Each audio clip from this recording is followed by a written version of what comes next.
Hola, hoy vamos a hablar de la construcción de funciones holomorfas. Uno vio que con la definición de derivadas solamente se pueden demostrar con cierta facilidad que los polinomios y las funciones racionales son holomorfas. Entonces el problema ahora sería construir más ejemplos de funciones holomorfas. Una estrategia que uno podría hacer es tratar de agarrar un par de de campos escalares de dos variables, ponerlos juntos, pero las ecuaciones de Cauchy-Riemann imponen muy fuertes restricciones. Es decir, esa estrategia con toda seguridad no va a funcionar. ¿De acuerdo? Eso es lo que yo les decía, ¿no? Uno toma dos funciones u de x y b de x y de dos variables reales de clase C1, definimos f de z así, pero las ecuaciones de Cauchy-Riemann nos dicen que casi seguro esta función no va a ser derivable. Básicamente porque las ecuaciones de Cauchy-Riemann ponen muchas restricciones a la relación que hay entre u y b. Lo que sí funciona es definir versiones de variable compleja de funciones de una variable real. Esto se llama hacer una extensión holomorfa. La definición es la siguiente. Supongamos que tenemos una función de una variable real definida en un intervalo abierto AB, que pueden ser todos los números reales. Vamos a pedir que sea de clase C1. Entonces, dar una extensión holomorfa de f consiste en dar un abierto omega contenido en C, que sería esto que está en gris oscuro, que tenga la propiedad de que omega intersecciona los reales en el intervalo AB, y definir una función holomorfa que esté definido en todo omega, que tenga la propiedad de que si yo tomo un x que está entre a y b, le calculo la f minúscula o le calculo la f mayúscula, me da lo mismo. Es decir, cuando x está entre a y b, f minúscula y f mayúscula son exactamente lo mismo. Eso es lo que se llama hacer una extensión holomorfa. Bueno, y uno se puede preguntar si empieza con cualquier función de una variable real, si va a haber siempre una extensión holomorfa. Y además se puede preguntar cuántas hay. Es decir, podría pasar que haya infinitas. Esto sería malo porque supongamos, por ejemplo, que uno quiere hacer una extensión holomorfa al seno y llamar eso el seno holomorfa. Si hay un montón, ¿con cuál se queda uno? Bueno, en cuanto al primer problema, y más adelante vamos a ver exactamente qué pasa, la respuesta es que no siempre existe una extensión holomorfa. Hay funciones que no tienen ninguna extensión holomorfa. En cuanto a la segunda, lo que va a pasar es que si uno fija el abierto omega, donde hay una extensión holomorfa, entonces este es único. Es decir, si F1, si omega es un abierto conexo recuerden que es esencialmente la idea de que tiene un solo pedazo, cuya intersección con R es el intervalo abierto AB, y tiene dos funciones holomorfas definidas en omega, valores en C, F1 y F2, que en el intervalo AB coinciden con F minúscula, entonces coinciden en todos lados. Esto nos dice que si hay una extensión, una vez que fijamos el abierto omega, la extensión es única. Esto nos va a permitir hacer lo siguiente. Vamos a definir funciones de algún modo más o menos argumentando cómo podemos meter z en lugar de x. Y el teorema anterior nos dice que si obtenemos una función holomorfa y restringida a los reales me da la función que tenía originalmente, es la único y es el único modo posible de hacerlo. Bueno, las funciones de una variable real que es más fácil extender a variable compleja son los polinomios, ¿no? Tomemos un polinomio que normalmente están definidos sobre todos los números reales y pensemos que para construir un polinomio solamente se necesita sumar y multiplicar números, y eso lo podemos hacer también con números complejos. Es decir, para tomar la extensión de un polinomio basta reemplazar en la fórmula la variable x por la variable z. Por ejemplo, si empezamos con el polinomio p de x, 3 más 5x más 7x cuadrado más 5x cubo, entonces su extensión es 3 más 5z más 7z cuadrado más 5z cubo. Una extensión natural del ejemplo anterior que permite obtener funciones que no son extensión de funciones de una variable real es considerar polinomios cuyos coeficientes sean números complejos. Es decir, que no todas las funciones de variable compleja van a ser extensiones de funciones de una variable real. Por ejemplo, si yo tomo el polinomio p de z, 2 más i por 5, más 9 más i por 66 por z, más 33 más i por 7 por z a la cuarta, esta es una función holomorfa definida en todo el plano complejo, es decir, una función entera, que no es la extensión de ninguna función de variable real. Una generalización de esto es definir funciones racionales. Es decir, una función se llama racional cuando existen dos polinomios p y q, tal que f de x es p de x.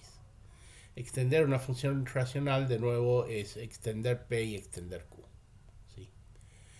También hay funciones racionales que no son extensión de ninguna función de una variable real. Por ejemplo, en este caso, r de x, que está dado por esta fórmula. Bueno, la siguiente función es quizás la función más importante, que es la función exponencial, es la función e a la x.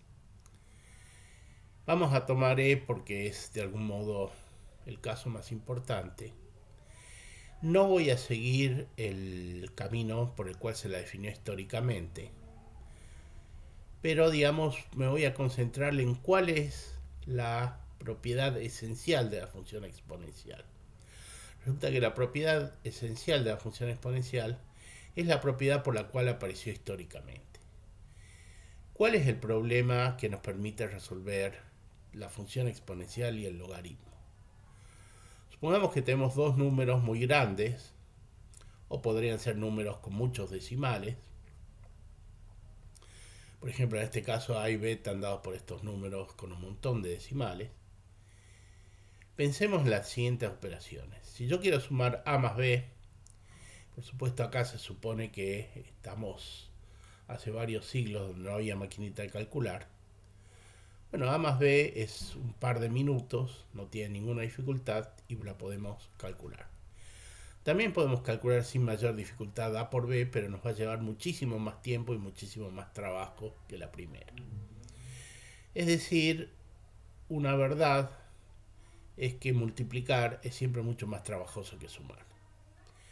Claro, el problema es que cuando uno quiere hacer cálculos, imagínense en el siglo XVII, XVIII, por ejemplo, que uno quisiera calcular la órbita de la Luna, tiene que hacer cientos de cálculos y con muchas veces, si uno la quiere calcular con cierta precisión, va a tener que considerar números grandes. Muchos de esos cálculos van a ser multiplicaciones. Bueno, la gran idea la tuvieron, por un lado, Napier, que era un holandés, y Bürger en 1620. Y la idea es, ¿será posible hallar un modo de transformar productos en sumas? Es decir, si uno pudiera cambiar la operación de multiplicar por la operación de sumar, en principio todas las cuentas serían mucho menos trabajo. Bueno, ¿qué quiere decir cambiar productos en suma? Bueno, así es como aparecieron la función exponencial y su inversa. Tenemos la función exponencial que va de los reales en los reales positivos, f de x e a la x. Esta función es biyectiva, la inversa es el logaritmo.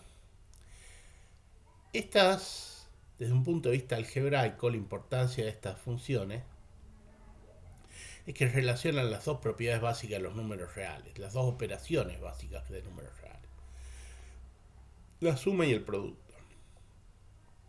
Es decir, e a la x1 más x2 es e a la x1 por e a la x2, es decir, que el exponencial transforma sumas en productos.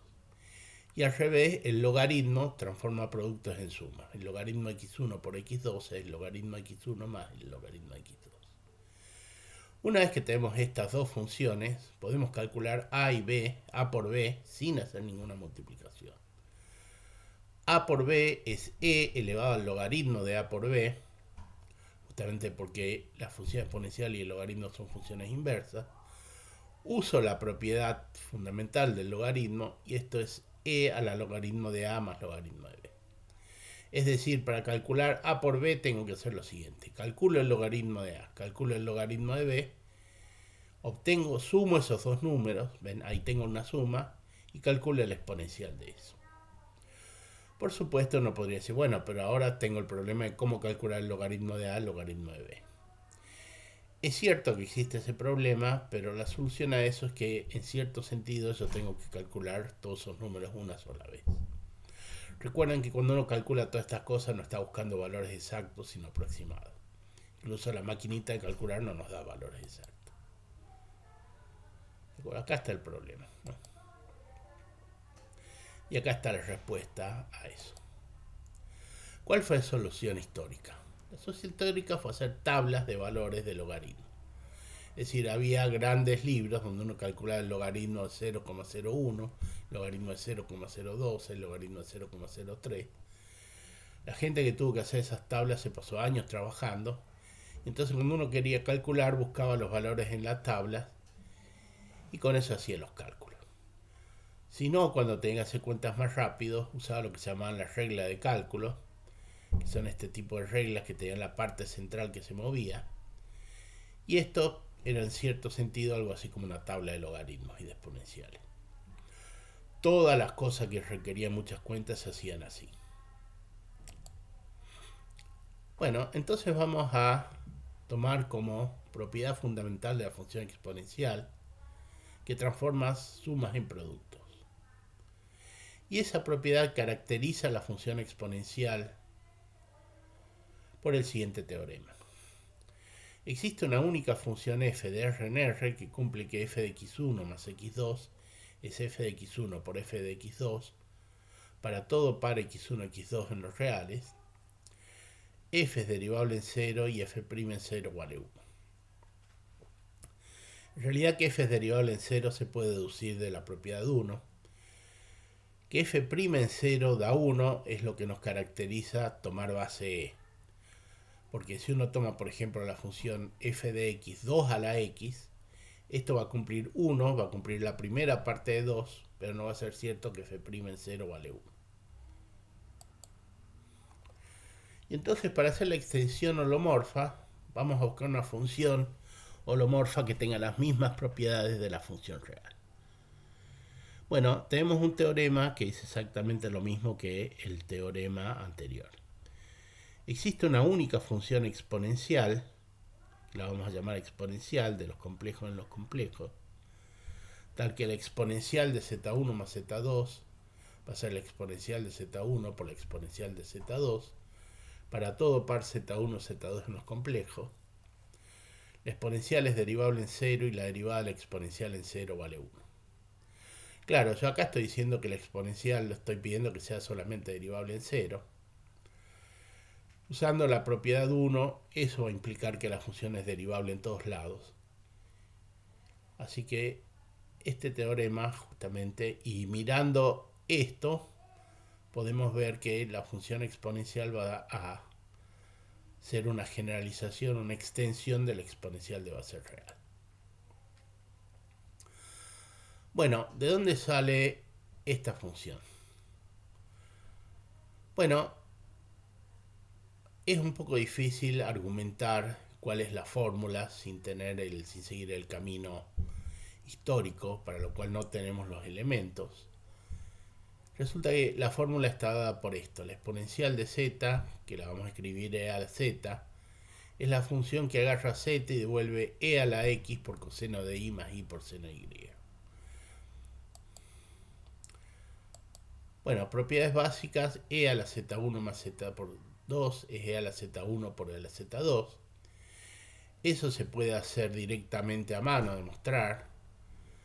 Conviene empezar de este lado, de e a la z1 por e a la z2, y usar la fórmula del coseno y seno de la suma. Con eso sale directamente. Se puede demostrar que e a la z es distinto de 0 para todo z perteneciente a c, que es una propiedad análoga que tiene la exponencial real.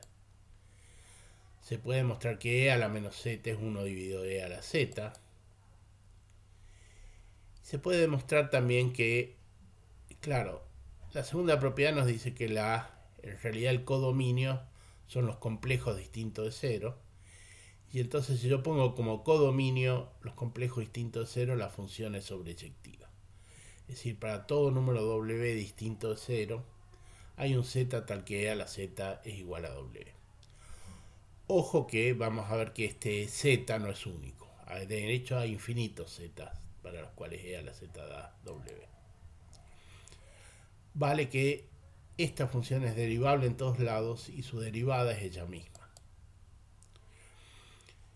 Y justamente vale que esta función no es inyectiva, e a la z1 es igual a e a la z2, si y solo si z1 y z2 difieren en un múltiplo entero de 2pi.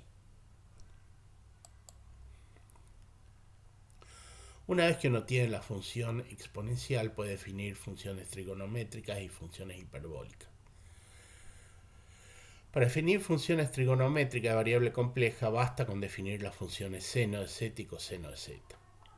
Y después se copian las fórmulas usuales para definir tangente, secante, cotangente y cosecante. Bueno, ¿cuál es la idea para definir seno y coseno de z? Bueno, agarremos la definición de la función exponencial y tomemos x igual a 0. Entonces nos queda que e a la i por y es coseno de y más i por seno de y. E a la menos i por y es coseno de menos i por y más i por seno de menos y. Como el coseno es una función par y el seno es una función impar, en la segunda fórmula se obtiene que e a la menos y menos i por y es coseno de y menos i por seno de y. Entonces, si sumamos esta fórmula con esta otra, vemos que el coseno y, y acá pongo y, pero podría haber puesto x, es e a la i por y más e a la menos i por y dividido 2, y que el seno de y es e a la i por y menos e a la menos i por y dividido 2i.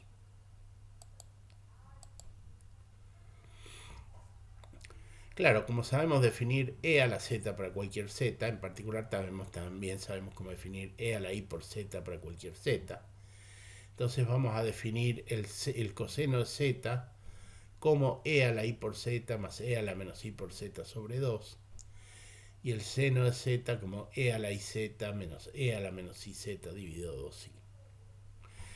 Estas funciones tienen todas las propiedades algebraicas que uno conoce del seno y el coseno de variable real.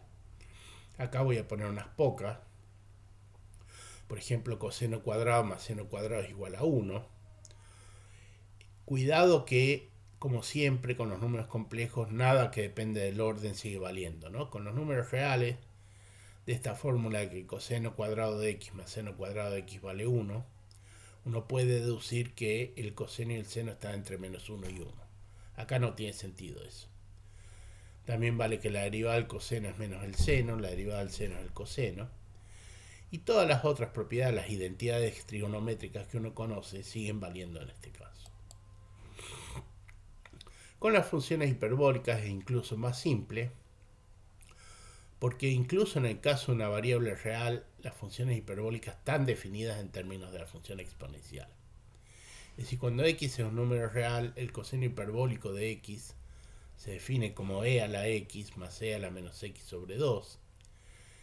Y el seno hiperbólico de x se define como e a la x menos e a la menos x sobre 2.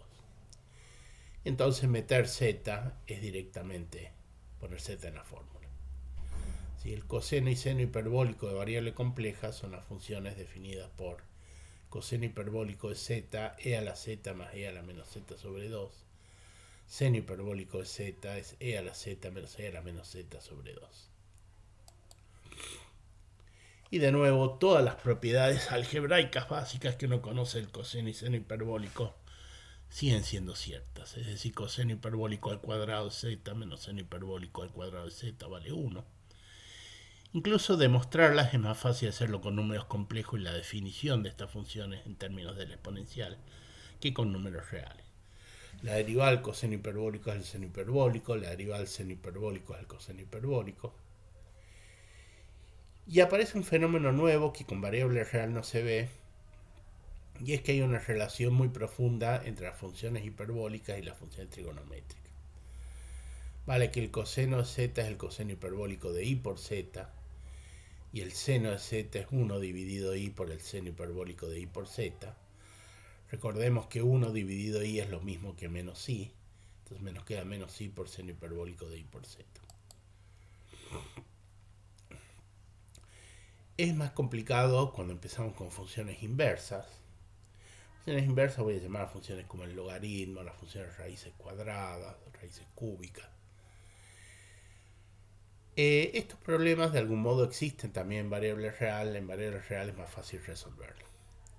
Bueno, el primer problema que tenemos es si queremos definir logaritmo, porque en variables reales uno dice, bueno, la función exponencial, cuando uno define como una función que sale de los reales y va para los reales positivos, es biyectiva, por lo tanto tiene una inversa.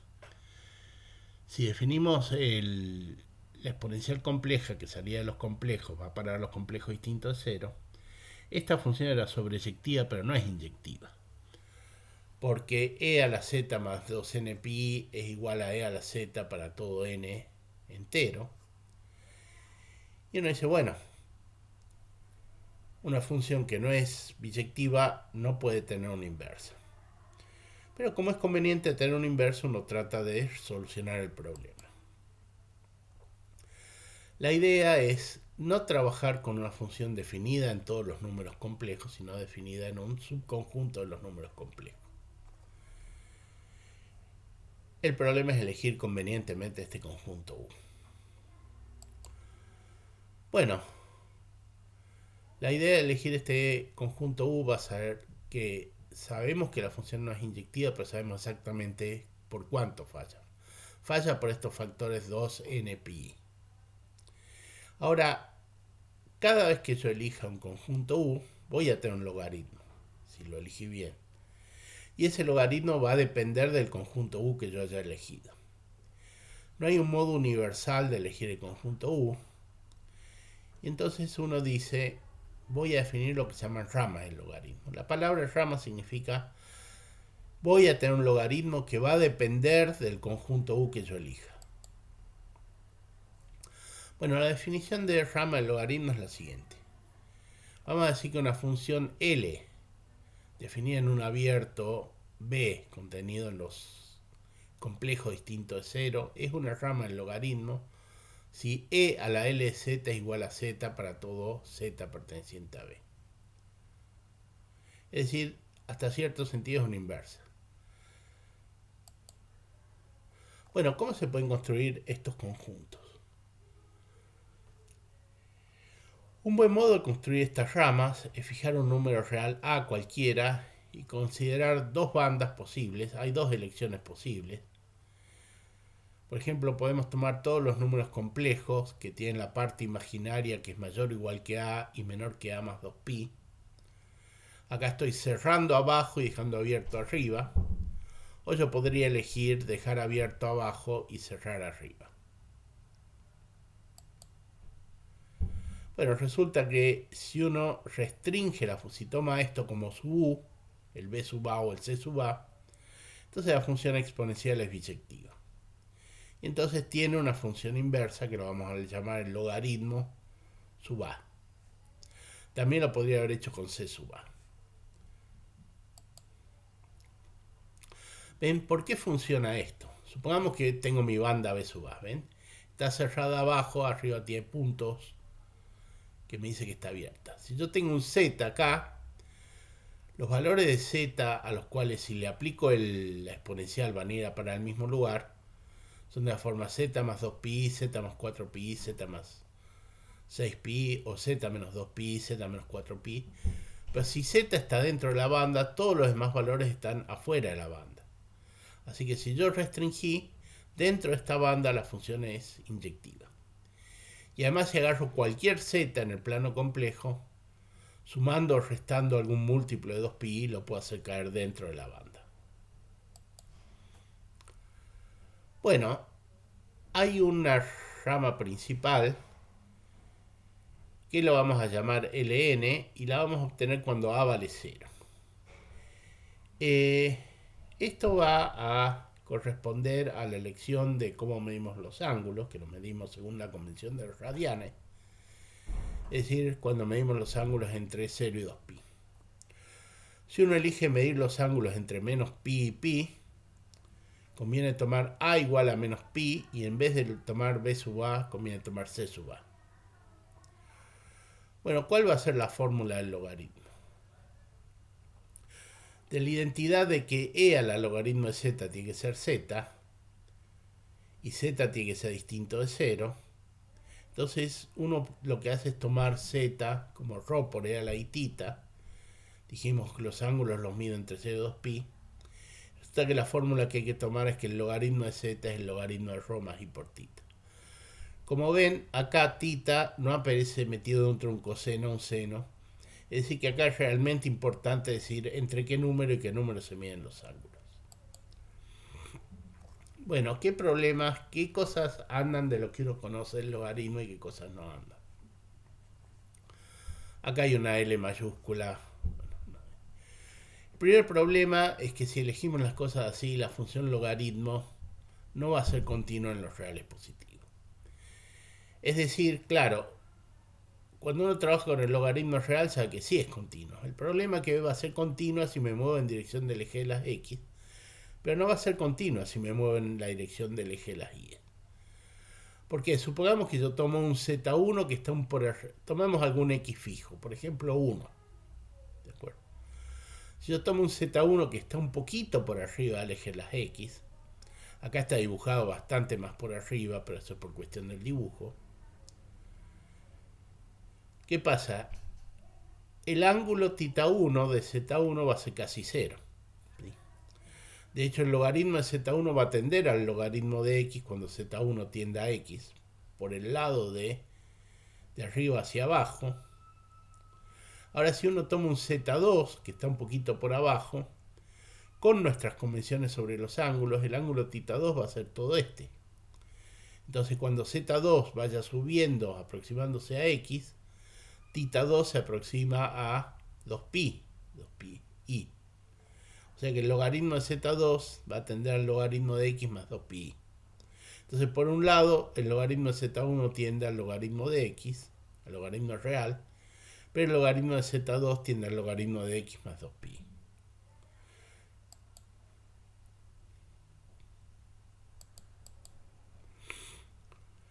Fuera de los reales positivos, la función logaritmo es holomorfa y su derivada es siempre 1 sobre z. Eso se puede demostrar bastante fácil usando las ecuaciones de Cauchy-Riemann en coordenadas polares. El segundo problema es que no siempre es cierto que el logaritmo de z1 por z2 es el logaritmo de z1 más el logaritmo de z2. Lo que sí siempre es cierto que va a haber algún número k entero. Este k va a depender del z1 y el z2 que yo elija, tal que el logaritmo de z1 por z2 es el logaritmo de z1 más el logaritmo de z2 más un 2k pi.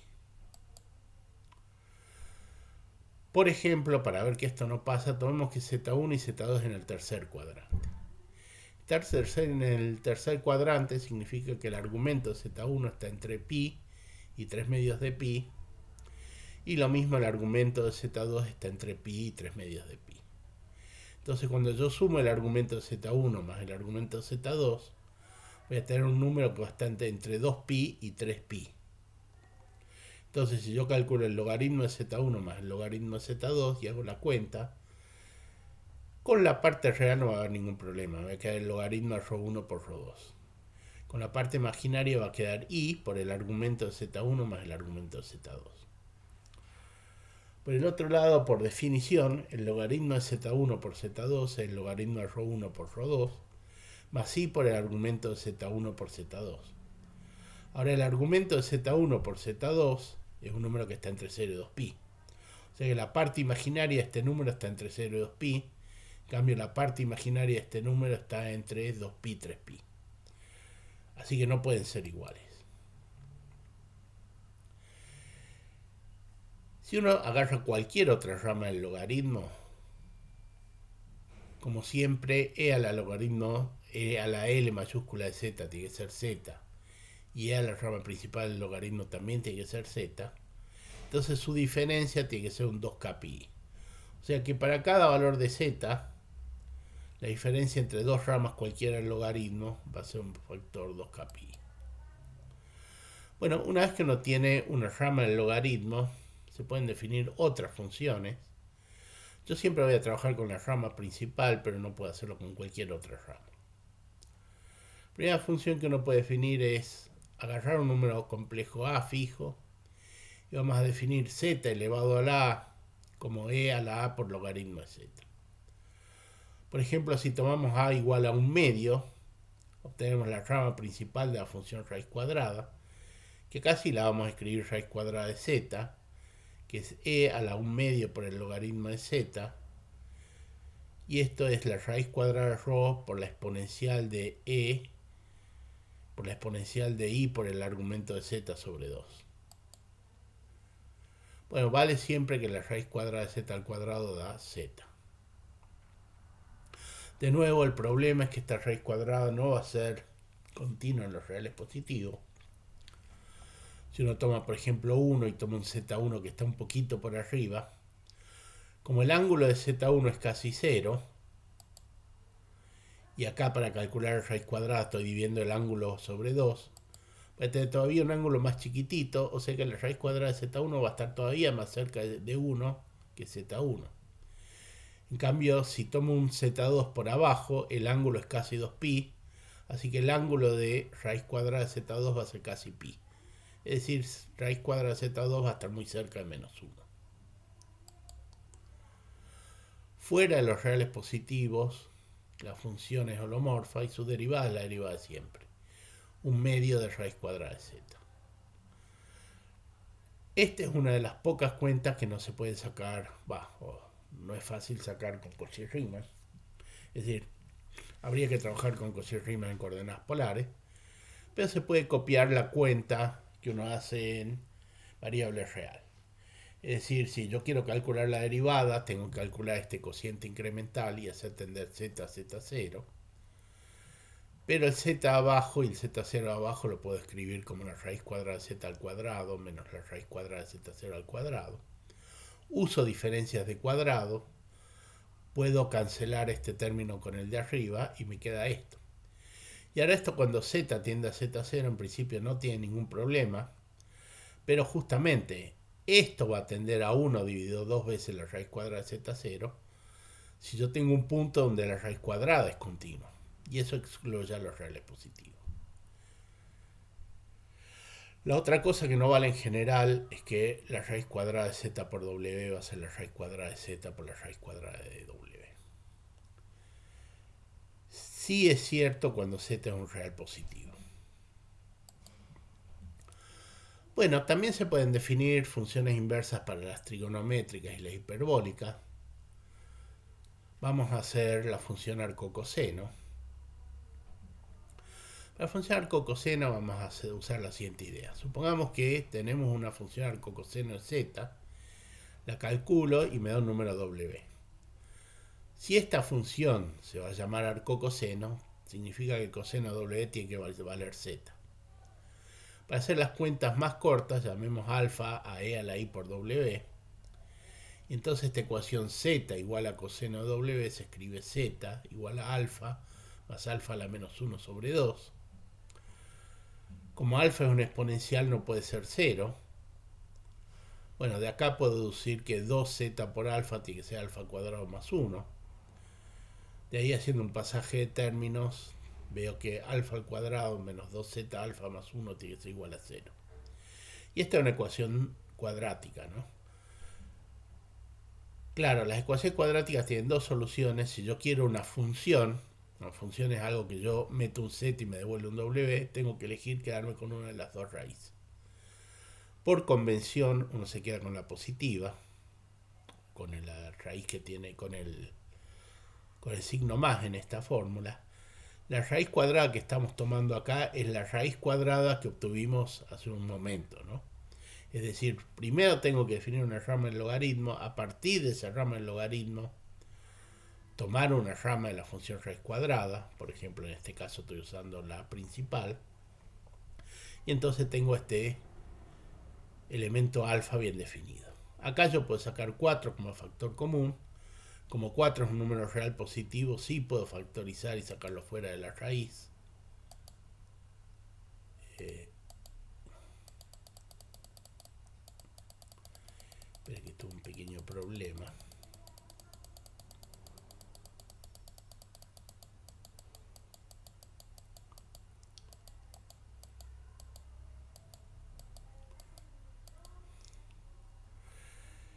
Y ahora el asunto es que hay infinitos alfa que son solución de esta ecuación, ¿no? Porque alfa es e a la iw. Y el logaritmo nos permite encontrar uno. Es decir, tomamos ahora el logaritmo de esta expresión, nos da una de las posibles soluciones, lo multiplicamos por menos pi, y a esto vamos a llamar la rama principal de la función arcocoseno. Haciendo el mismo tipo de cuentas uno puede encontrar arcoseno, arcocoseno hiperbólico, etcétera, etcétera. Bueno, esta es la idea de cómo construir funciones holomorfas.